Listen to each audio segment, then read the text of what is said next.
صحیح بخاری میں حضرت جریج کا ذکر فرمایا.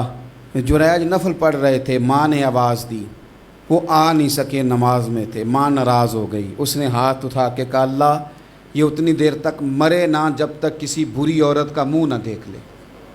کسی اور کی دعا کے لیے سند نہیں ہے کہ وہ تیرے حق میں ضرور قبول ہوگی، لیکن ماں باپ کی دعا کے لیے میرے نبی پاک نے سند بیان کی ہے. سید عالم صلی اللہ علیہ وسلم فرماتے ہیں جب بھی ماں باپ اولاد کے لیے ہاتھ اٹھاتے ہیں رب ضرور قبولیت کا شرف عطا کرتا ہے.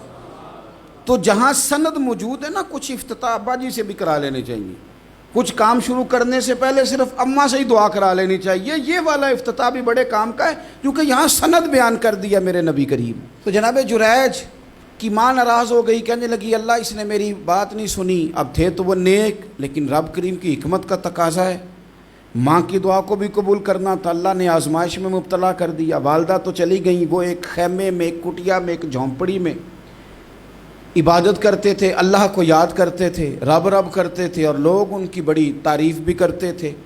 لوگ ان کے ارادت مند بھی تھے، عقیدت مند بھی تھے، اہل محبت بھی تھے. ایک عورت آ گئی، بس وہ اللہ کی حکمت پوری ہونی تھی. اس نے آ کے پہلے تو انہیں اپنی طرف مائل کرنا چاہا، جب نہ مائل ہوئے تو الزام لگا دیا. یہ ہمارے دور کا تقاضا ہے، لوگ پہلے آپ کو اپنے حق میں قائل کرتے ہیں، اپنی فرما برداری میں لانا چاہتے ہیں. اگر آپ نہیں آتے تو پھر وہ آپ کو مجرم قرار دے دیتے ہیں، یا میرے ساتھ چل ورنہ پھر میں تیرے خلاف پراپوگنڈا کروں گا. دو ہی باتیں. پہلے اس نے قائل کیا، جب جناب جنیج قائل نہ ہوئے تو اس نے قریب ایک چرواہا تھا، اس چرواہے کے ساتھ جا کے منہ کالا کیا.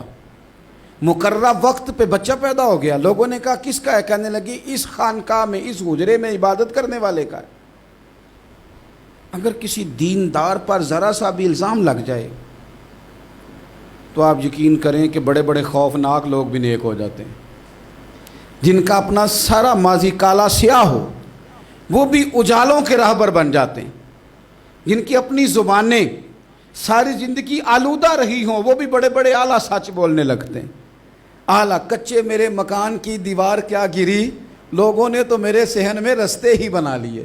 بڑے لوگ آ جاتے ہیں، پھر بڑا کچھ کرتے ہیں اور بڑے بڑے خوفناک جملے کستے ہیں. بس کو نقطہ جو ہاتھ آ گیا، ایسا جیسے گرنے کا انتظار کر رہے تھے. اب جناب لوگ اٹھے، احتجاج شروع ہو گیا، شور پڑ گیا. یہ بابا بڑا نیک بنتا تھا، نفل پڑھتا تھا، عبادتیں کرتا تھا، دیکھو اس کا حال کیا ہے کہ اس نے ناجائز بچہ پیدا کیا. بغیر تحقیق کے میں کہہ چکا ہوں کہ الجھے الجھے بکھرے بکھرے روز و شب دیکھے گا کون؟ لوگ تیرا جرم دیکھیں گے، سبب دیکھے گا کون؟ لوگ تیرا جرم دیکھیں گے، سبب کوئی غور نہیں کرتا کہ وجہ کیا تھی. او بھائی کچھ تو مجبوریاں رہی ہوں گی، یوں ہی کوئی بے وفا نہیں ہوتا. الزام لگا دیا، شور ہوا، احتجاج ہوا، دنیا کٹھی ہوئی. ان کا انہوں نے حجرہ گرا دیا، مارا بھی، پیٹا بھی، ایک نیک آدمی کو بدنام بھی کیا، برا بھلا بھی کہا، گالیاں بھی دیں، جو کر سکتے تھے کیا. اب جب سزا دینے لگے نا تو جناب جریج کہنے لگے تھوڑی سی اجازت دیتے ہو؟ مار تو تم نے دینا ہی ہے. کہا جناب ٹھیک ہے دیتے ہیں. انہوں نے کہا صرف 2 نفل پڑھنے ہیں. اب وہ نفل پڑھ رہے تھے تو لوگ اس وقت بھی کہہ رہے تھے فراڈ ہی کر رہا ہے، دھوکہ ہی دے رہا ہے. چونکہ ذہن بن گیا نا، بدگمانی آ گئی. انہوں نے 2 نفل پڑھ کے ہاتھ اٹھائے، کہا اللہ جانا تو میں نے ہے، پر اس رسوائی کے ساتھ جنازے تک نہیں خراب ہو جاتے، قبریں تک نہیں لوگ بدنام کر دیتے. کہ اللہ جانا تو ہے، پھر اس رسوائی کے ساتھ تو میری مدد فرما. اب تو میرا کیس تیری ہی عدالت میں ہے، تو رحمت کا دروازہ کھول. ہاتھ اٹھائے، دعا مانگی، نفل پڑھے، پورے مجمع پہ نظر دوڑائی، کوئی نہیں تھا سپورٹ کرنے والا. کل تک جو کہتے تھے نا تیرے لیے جیئیں گے، تیرے لیے مریں گے، ساری عمر ہی آٹا گدہ ہے، لکھاں کیتے نہیں پیڑے. اب وقت آیا ہی تے محمد بخشا کوئی نہیں ہو بیٹھا نیڑے. ایک بندہ بھی نہیں تھا ووٹر سپورٹر ساتھ دینے والا، کوئی نہیں تھا. تو جناب جنیج بچے کی طرف اشارہ کر کے کہنے لگے کوئی نہیں بول رہا، تو ہی بول کے بتا دے تیرا باپ کون ہے، تو ہی بول کے بتا دے کون ہے. اللہ اکبر. میرا رب جب چاہے تو بچے بولتے ہیں، رب چاہے تو گونگے بولتے ہیں، رب جب چاہے تو پھر پتھر بھی بولتے ہیں.